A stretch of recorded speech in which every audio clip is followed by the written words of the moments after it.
Let's go.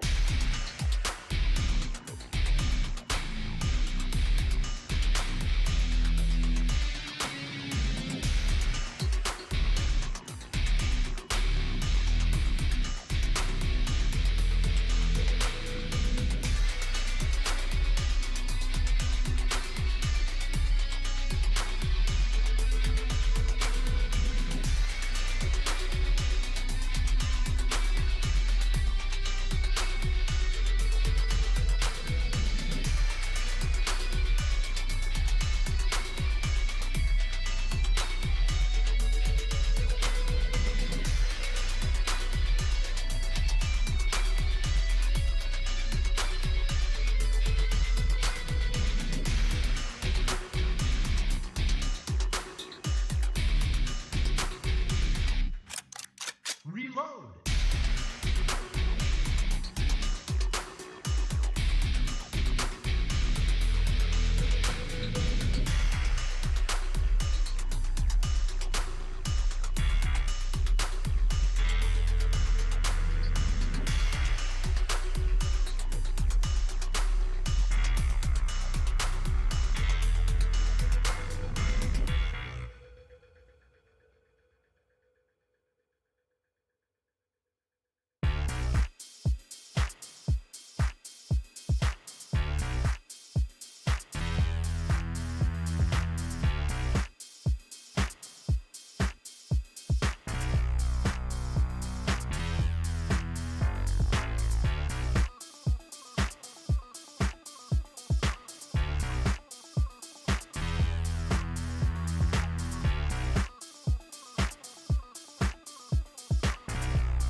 What's bow? Someone in the chat said a lot of good indies lately. Gestalt came out today. Fallen Leaf came out yesterday. Bo comes out tomorrow. What the hell's Bo? The Teal Lotus? What? If I type in Bo, do I get a result? Bo. Oh, I do. Oh my god, that looks so much like Nine Souls. That is crazy unfortunate. There's no way those two dev teams knew about each other. That's crazy. Hey, apologies, gentlemen and gentlewomen. I am late today because I was trapped under a 20-pound little guy who was like, asleep.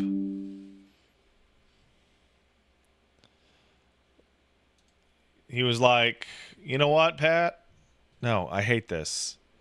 No, he doesn't call me Pat. That's so fucking weird. You know what, Dad? Your belly looks real comfy. What if I just went unconscious? Oh, I'm on my fucking A game today, brother. You want to hear something fucking stupid? The baby around 6 a.m., he'll be like, and like fall back asleep. Right? He did that today. And he woke the dog up. And then the dog was like, well, now I'm awake. I want to go outside, go pee. So I got up. And I took the dog out. And I brought the dog back in. And the dog immediately jumped on the couch and fell asleep. And the baby was still asleep. And Paige was still asleep. So like... and Elma was still asleep. So everybody gets to be fucking asleep. But me. Because I'm on the ball. And I'm just like, and then the baby sleep on me. Baby was like, this looks real comfy. Aww.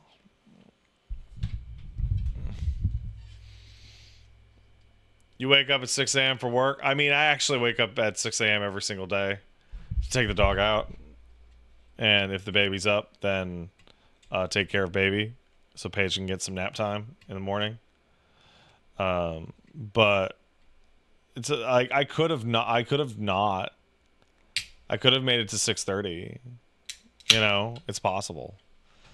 Yeah, I'm getting up at 6 a.m., brother. That's my life. Do you get to go back to sleep ever? It takes me like 45 minutes to an hour to fall asleep. So by the time I actually fall asleep, I would totally have to get back up. And that's the worst. That's the worst. So instead, I did Arcadion this morning at 6:15 a.m. Bro, the people playing FF14 at fucking 6:30 in the morning are awesome.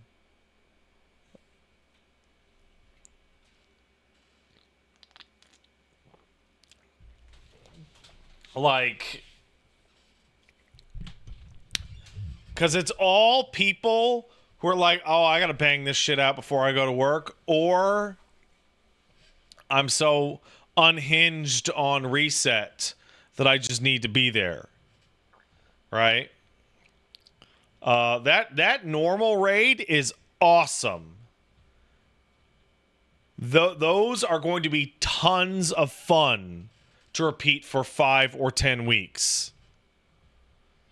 I didn't get any of the shit that I wanted. I got a helmet, a ring, and like a piece of a foot, whatever. But now that you can get all 4 pieces from all 4 on week 5, I'll just rerun it until I have it. Yeah, I got a piece of a foot. Which one's my favorite out of the 4? In terms of The actual fight, I think the first one, I think uppercutting you into like a trajectory to like hit the glass and not break the glass is maybe my favorite like targeted attack in the entire game.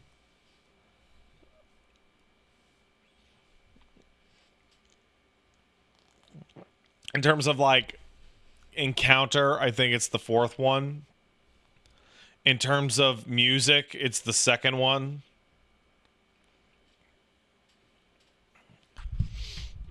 And then like the third one is like discount Titan Living Liquid, but you know, whatever. Yeah, it's great. It's great. I also I also mined out 1,700 materials for script use. Like 1,800 ores to kick in for script leveling. I only have 3 crafters to go. Let's go. But I do have like 34,000 scripts level worth of materia to grind out. So that's fun. But enough about all that shit. Did you know that all life will eventually become crab? I'm not even joking. I don't remember the word for it, but there is a weird biological phenomenon in which ocean-based creatures, it's called carcinization, tend to evolve towards the form of crab.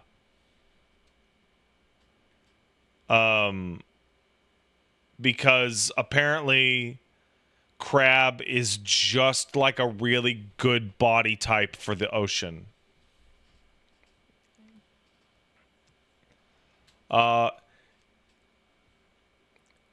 It's really fascinating because one of the old sci-fi tropes in something like Star Trek is one of the ideas is that the types of animals that are going to discover space flight are probably going to become bipedal, and they're probably going to have at least 2 arms and like good digits, because the evolutionary path there leads to tool use a lot of the time.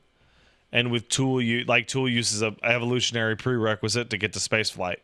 And that was Star Trek's explanation for everybody being like human-looking aliens with like a mask on, right? But then we look at carcinization and we're like, yeah, no, actually certain environments actually do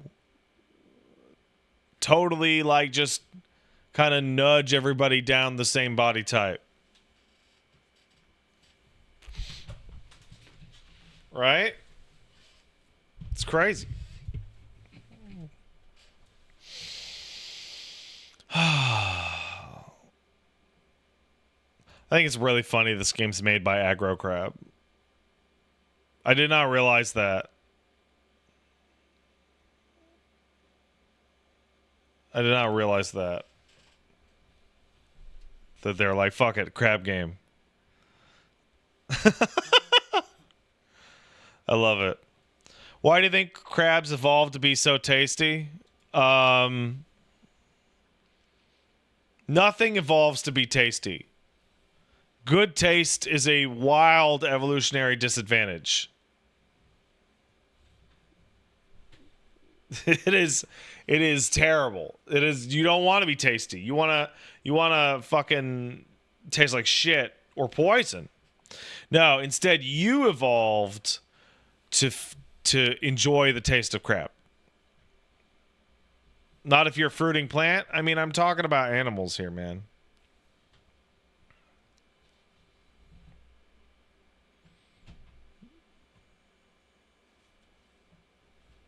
Talking about animals. Come on.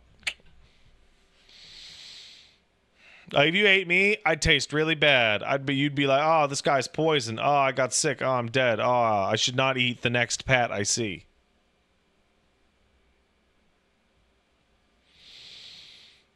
So, Dad Asna says, then why do pigs thrive in every continent?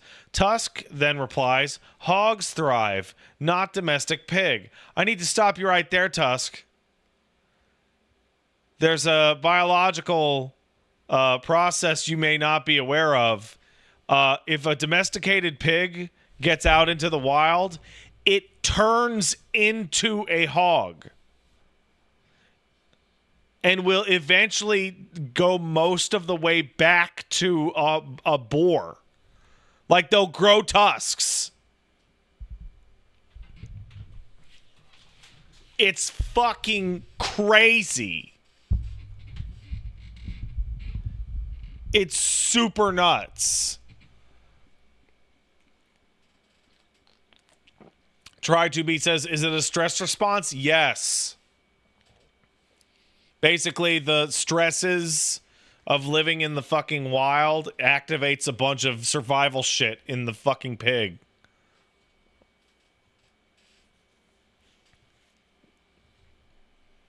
It's the other weird one is that salmon, when they're horny, turn into a completely different fish.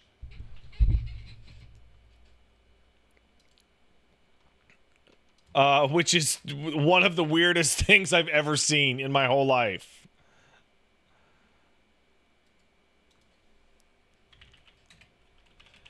So do men? No. It would be like if a man turned into a werewolf. Cade.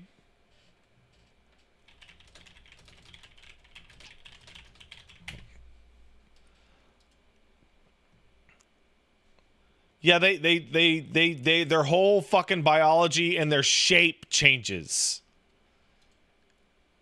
They change fucking color. Their fucking mouth gets all weird. It's crazy. Hold on, let me get a picture of this.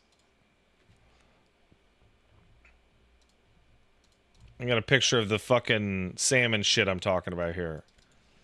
All right. Image salmon. Let's take a look at this shit. All right. So as you can see here, hold on. Whoop. Okay. The salmon starts as eggs, right? And then becomes like the tadpole pile of shit. And then it just becomes like a bigger and bigger salmon. But then when it's like, I need to get my salmon dick wet, it fucking changes color. It elongates its fucking mouth. A bunch of its shit starts to get weird. It literally turns into a completely different fucking animal.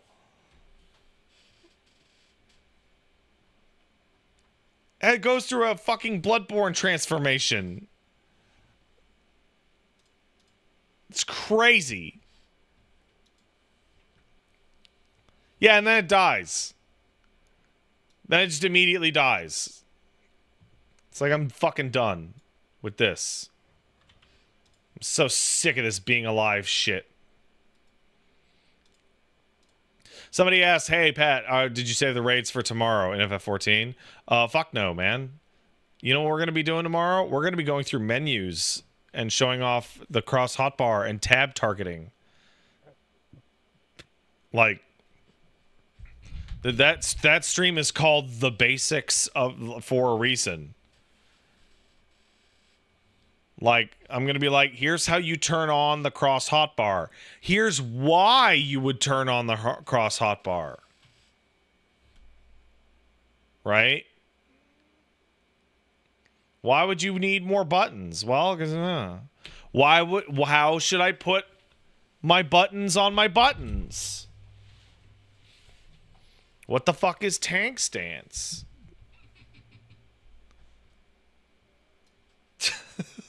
How do I put on gear? How do I put on gear properly? Because there's two ways. They added some new and cool quality of life options in Endwalker and Dawn Trail. It'd be cool to cover these. I don't know what those are. I'm just going to go through everything in the fucking menu.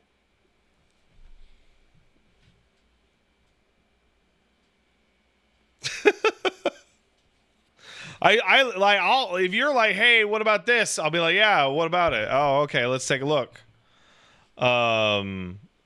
Right? But like, I don't remember the specifics. Did you see the 14 combo is still down and people are losing their minds? I don't know what that is. And neither do you.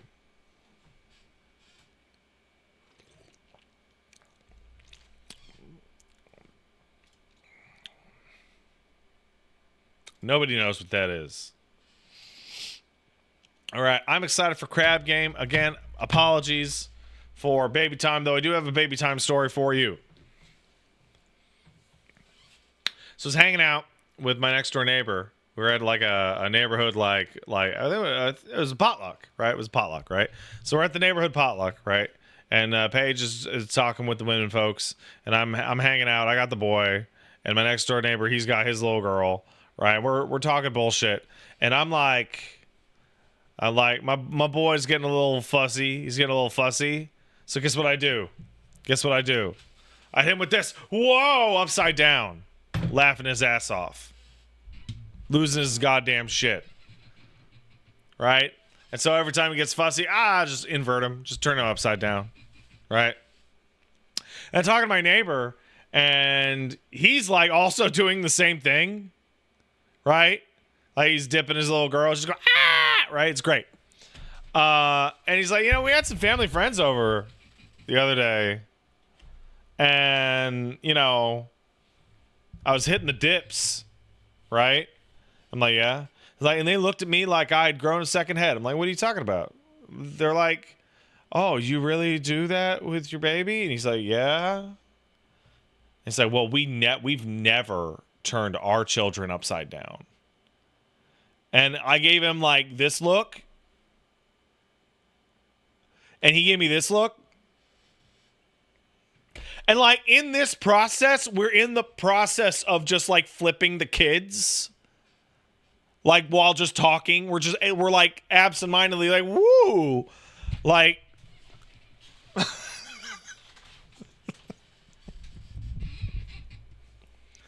doesn't flip their kid upside down? They love that shit. Like I like grab the baby, right? And I'm like, oh baby, and I put him over my head like that. Whee! He goes crazy. He loves it. Dude, if there was if Big Show came to my house and like grabbed me under my armpits and did that, I'd like laugh super hard. That'd be hilarious. I would love it. Aren't there dozens of studies that prove that shit's necessary for proper balance development? It's this really fine line, right? You don't want your kid to fall down the stairs and have their head fall off, right? That's bad.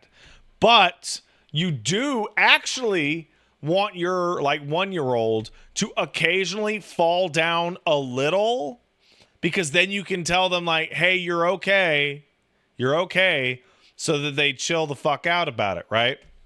Like I was talking to somebody about those, they make little backpacks for babies, and the backpack has like a big pillow, like a foam pillow, like right here at the back, so the baby falls straight backwards. There's a cushion for the baby's head and doesn't hurt the baby, right? And I spoke to some people who had a bunch of kids, and they were all up on the literature, and they're like, that's actually really bad for babies, because it teaches the child that falling straight back onto your head is fine. And they don't learn how to fall down and like brace themselves. So like you avoid like a couple tears when they're 1, and you're trading it for like a major injury when they're like 2.5. When their head's heavier.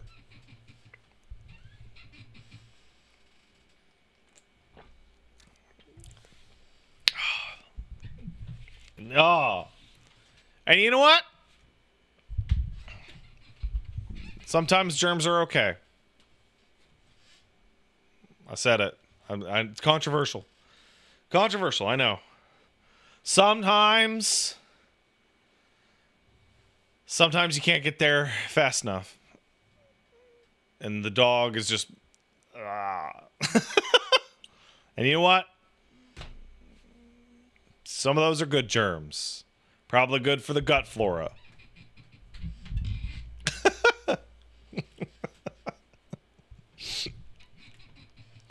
Right. I was told by my mother when I would fall, I would look at my parents to see if they were panicking and decide if I needed to cry. Oh, yeah, babies do that. If a baby falls down most of the time, they don't actually hurt themselves. They do get scared, and then they look at mom and dad. And if they look at mom and dad go, oh, no! And pick up the baby and go, oh, my God! Then the baby's going to freak the fuck out. Right? Going to freak the fuck out. So, unless baby's hurt... You have to go like, you're okay, you're fine. You sit them up, give them a little pat on the back, give them one of their toys, you know, because otherwise they get all anxious and shit. You don't want an anxious baby. That's weird. I don't think that's going to happen. This kid wants up, over, around, through. He's going to be like climbing trees and shit and being like, check this out, and fall out and break arms and be like, cool, I get a cast. I'm raising that. I can fucking feel it. You know when you can just, you fucking know? Oh, I'm going to be so fucking stressed out. Oh, I'm going to be stressed out. Dad, check it. I can juggle while on the trampoline. No! Don't do it.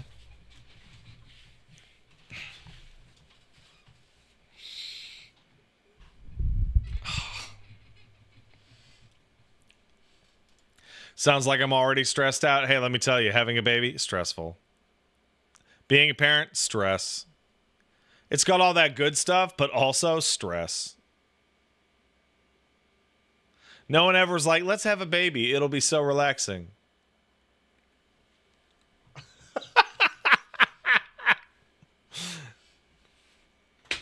I'll be so relaxed. I broke my leg for the first time a year ago, and I'm 30. It was almost traumatic. I mean, it's literally traumatic. I feel like we're in the new age of therapy speak / trauma, in which people describe things as being legitimately traumatic, but the word trauma has been overused by pussies so much that they're actually like loath to use the term traumatic.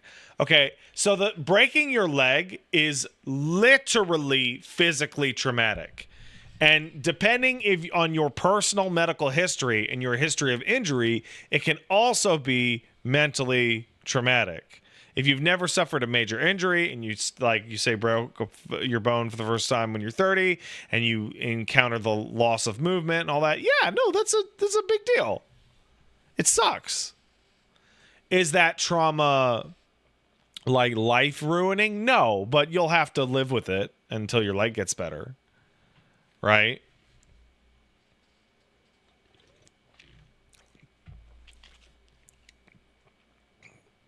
Also, like a huge proportion of like your daily life is traumatic. Like living like I was doing some digging on people talking about having sleep disorders. And it turns out that sleep disorders are like weirdly poorly diagnosed because a huge proportion of people fit the criteria for sleep disorders because most of the societies we live in don't let us get enough sleep. So probably the best example is I was watching a talk by a doctor who was like, do you set an alarm to wake up in the morning? If you need an alarm to wake yourself up, that means you are sleep deprived. Ideally, you would wake up when your body is done.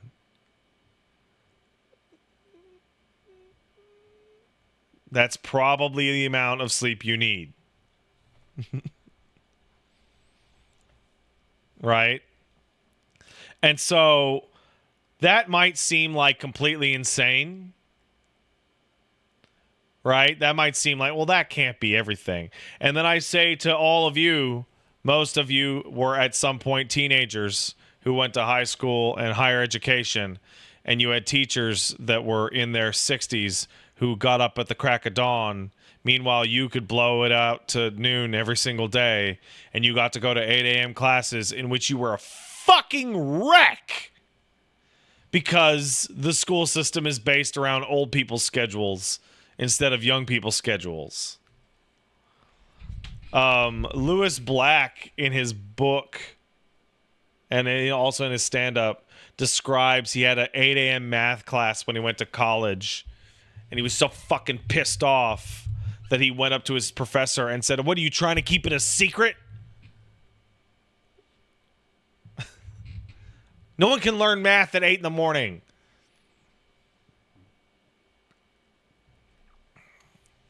But yeah, no, teenagers go to bed later and they wake up earlier. And that doesn't equalize to anything normal until you're like 25. And now that I'm over 35, I go to bed around 10 or 11 and I wake up around 6 or 7. Like, the whole world is based around my current schedule, regardless of the fact that other people have to live with it.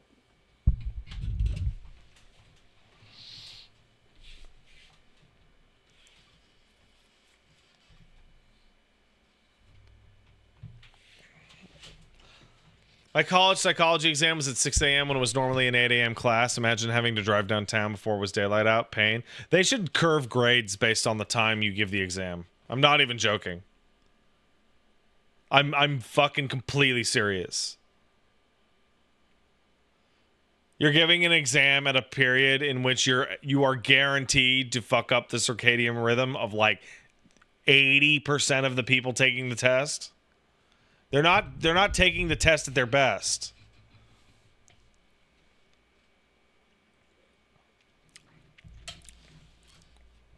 Ridiculous. Play hungry. Oh my god. Play hungry, yeah. Fuck. That's, oh my god, Toronto's so fucking stupid. Holy shit. Holy fucking shit.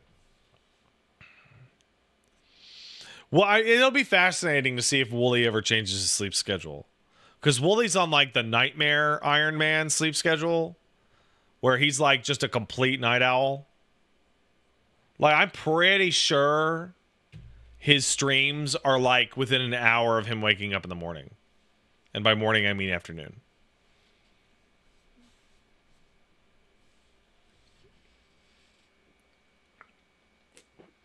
Like, that man is a night owl.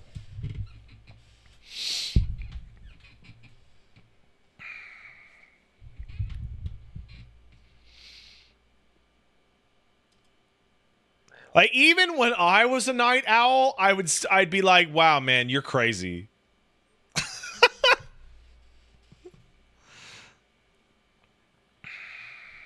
But getting back to video games, I have noticed, and I remember that the late great Ryan Davis, a couple years before his passing on the John Bombcast, talked about how he had started to wake up at 6 a.m. and play a couple hours of games before going into the office, and how fucking nice that was. Because everyone was fucking asleep and everything was closed and there was nothing to bother him. And now that I'm there and now that I can tolerate being up at 6, 7, 8 a.m., man, nothing. It is way better than playing games at like 2 to 4 a.m. Like, your day literally can't even start until everyone else is awake. And the world only really starts at 8 a.m. anyway. It's great. And the best part about it, this is the part that rules, actually. So when you're staying up super fucking bullshit late to play a video game, like let's say Elden Ring, it's 2 a.m., right? You got to be up at fucking, let's say you got to be up at 6. So you have 4 hours, right? Guess what's going to happen? You're going to finish, I'll take a break from Elden Ring for now. I got to get a couple hours of sleep. Turn in at 2:15 after like a shower, brush your teeth. Guess what? Can't fall asleep. Well, fuck. That's what happened to me all the time. All the time. Because I'd be all amped up on goofballs from video games, right? Meanwhile, if you're up at 6 in the morning and you're running your 14 roulettes, hey, what's your end goal on that? Oh, when you have to eat breakfast and take care of your human child and take the dog out. Like these must happen. This isn't like, oh, I really should. Like, no, the baby's diaper got to get changed when you wake up. Right? And also, you don't have to worry about falling asleep because it's the beginning of the day. You know?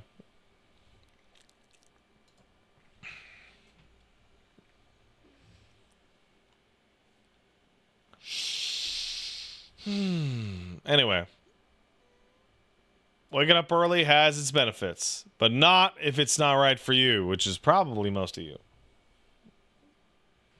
I like to go for a morning walk if I have time. Yeah, I take the baby and the dog. When the baby gets up, I take the baby and the dog for a walk. I put baby in a stroller, and I grab the dog and we go for a little walk so Zangief gets some exercise, and the boy gets a little sun, a little fresh air. Half Awake sub. Thanks, Half Awake. Appreciate it. So what I'll do is like I'll wake up at 6 and take the dog out, and then I will